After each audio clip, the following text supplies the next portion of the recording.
Hey y'all, it's Dr. Know-It-All. Good morning from the gym again. When I'm staying with my parents, I'm trying to be with them and not, do Tesla related stuff and YouTube related stuff. So anyway, I'm trying to catch these things as I go to the gym in the morning. Anyway, I have a few things to talk about. Number one, hot off the press, Sawyer Merritt, literally 2 minutes ago, broke some news that Tesla is delivering its first long-range Model Ys from Austin, Texas, which almost definitely means that they've spooled up the 2170 line. So if you don't know the specifics of this, they were working on a standard range with, oh gosh, what is it, like 270 miles-ish, 280 miles range, something like that. The long range Model Y, which is what we have, is about 325, 326. At least that's what it was rated before. I couldn't tell you the absolute specifics, but anyway, the standard range is using 4680 cells, but the ramp up has been a little slower than Tesla has wanted, obviously. And so Elon Musk said in the interview with Tesla owners of Silicon Valley and the kilowatts that they were working on getting the 2170 line, a parallel line, ramped up to make the long range Model Ys. But that at the time when they did the interview, that the actual tooling was stuck in China because it's made in China, the stuff that they use to make the 2170 packs. So anyway, it was a whole gigantic cluster, you know what.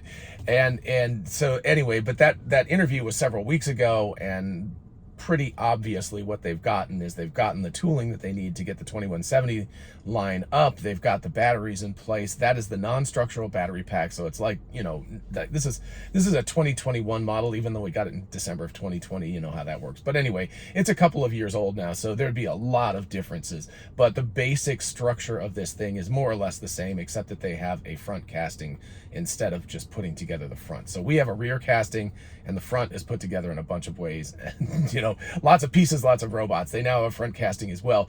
The 4680 standard range have a structural battery pack in the middle, so it's more or less just three pieces that make up the bottom of the car, whereas ours is much more complicated than that because the batteries kind of sit into a structural unit. So it's anyway, but the good news about this is actually excellent news. It means that the ramp up at Austin will go much faster now, because they'll be able to put out the standard range models, as many as they can based on battery constrictions, and then they'll be able to put out the 2170 models at a much faster pace because they have many more 2170 battery cells, because lots and lots of people are making those.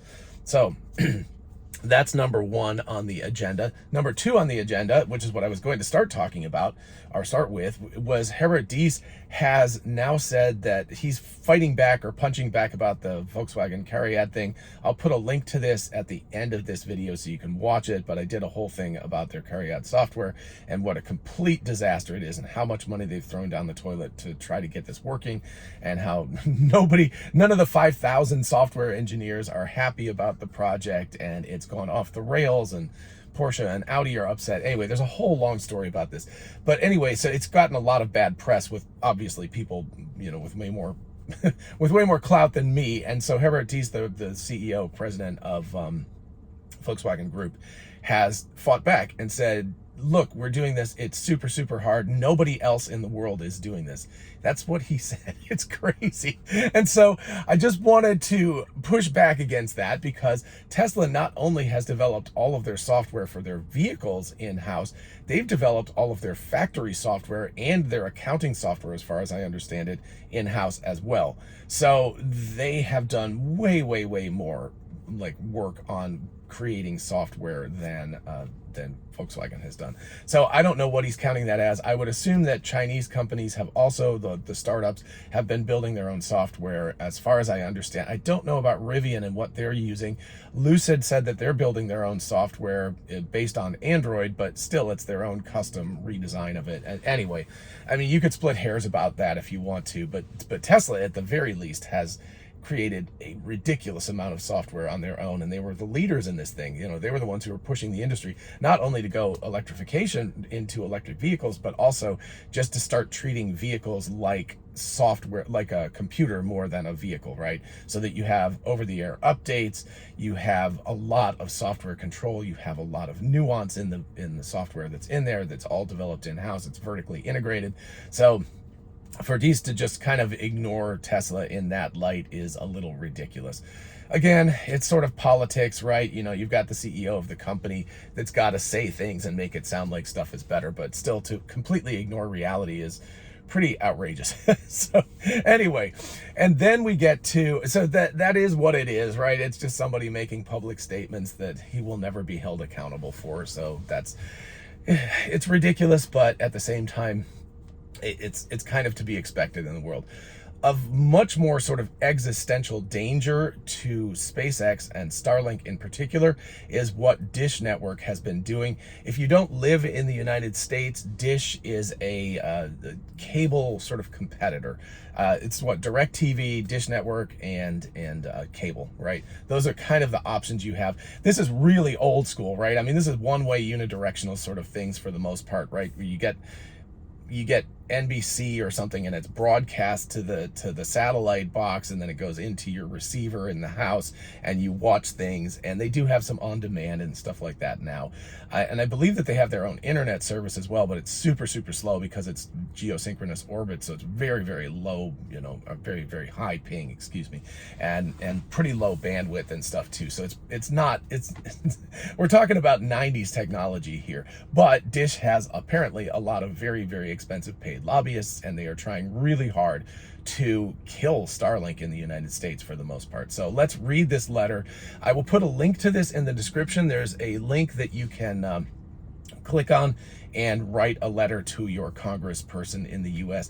I'm not sure what the deal is if you live outside of the US, but you're welcome to click it and write a letter. I haven't done this myself because I just got this stuff this morning, and I'm going to though. So I'm definitely writing a letter to my Congress people, and I'm going to very strongly say that Dish should be, that all of this stuff should be thrown out. But let's go ahead and read what Starlink sent to its customers. I am not yet a customer. I am on the waiting list. I'm supposed to get a receiver very, very soon.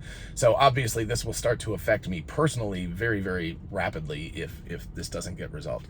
Okay, anyway, so today we ask for your support in ending a lobbying campaign that threatens to make Starlink unusable for you and the vast majority of our American customers.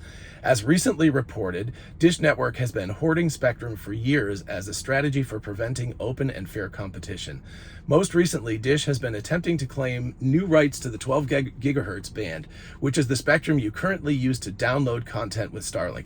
So, my understanding, you know, uplink, downlink are different bandwidths in general. So it sounds like this is only interfering with download content, which would kind of make sense with Dish Network because Dish they're primarily a download service, right? They upload a movie and then they'll download it a bunch of times to people.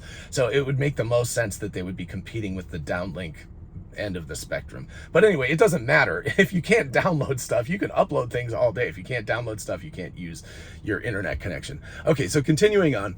Despite technical studies dating back as far as 2016, which would be around the time that, you know, Starlink was being conceived and implemented and everything, that refute the basis of their claims, Dish has employed paid lobbyists who are attempting to mislead the FCC with faulty analysis in hopes of obscuring the truth.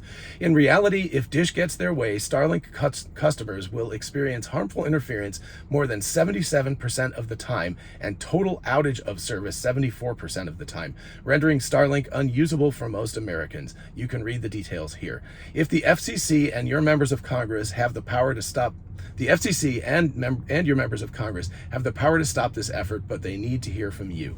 So basically, right, I mean, there are representatives, they're supposed to represent our thinking about these things. And it sounds like this is a pretty existential threat to Starlink and to SpaceX as well, because they've poured billions of dollars into this, number one. But number two, this is their long-term sort of profit center, that the thing that they're going to use to drive most of their profits so that they can do things like get people to Mars without having to have a huge amount of governmental support. So it's a very existential threat to the company, to what's going on. And I don't know all the details. Again, I'm just sort of picking up on this. This sort of hit yesterday.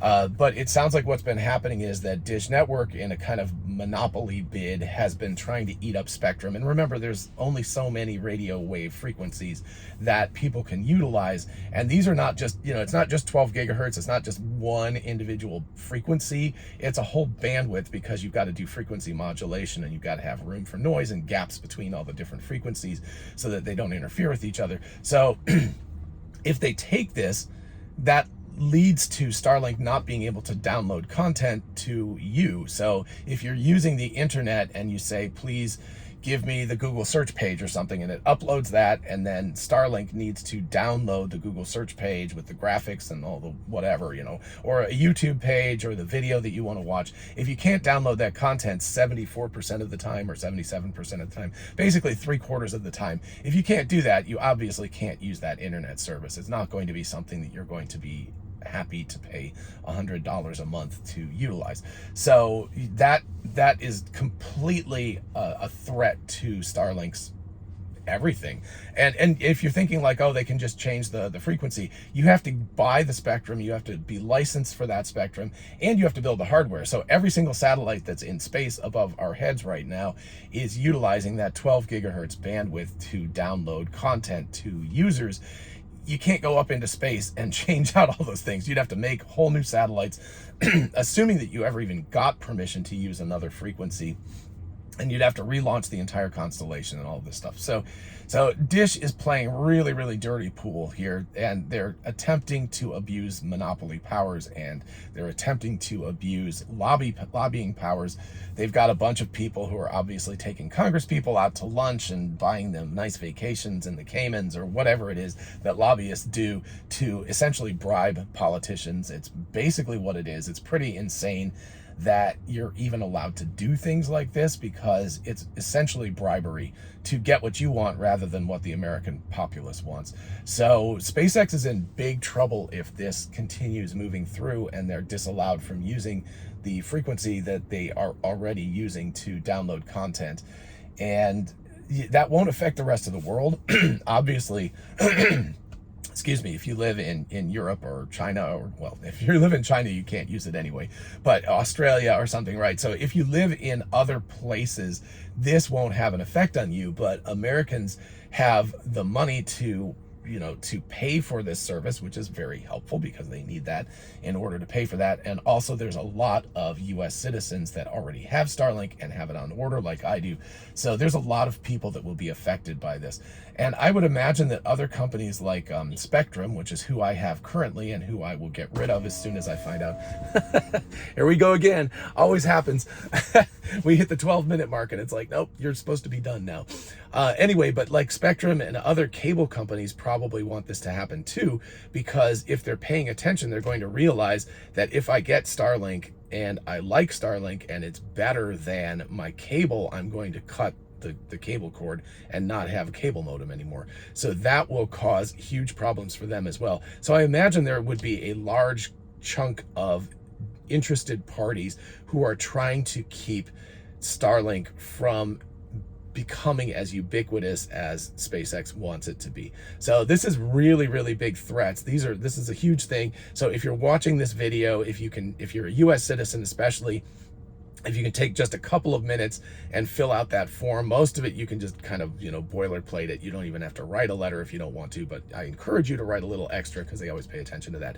But anyway, write it politely. You don't swear at them and things like that. That doesn't help at all. But say, please pay attention to this. It's very important. It's good to have competition. I would say that's probably a good thing to put in, right? The whole idea of this is to keep things competitive. The FCC, that's one of their mandates, is to make sure that things are competitive and not too monopolistic. So if you hit that note, that probably is very helpful when you're writing the letter.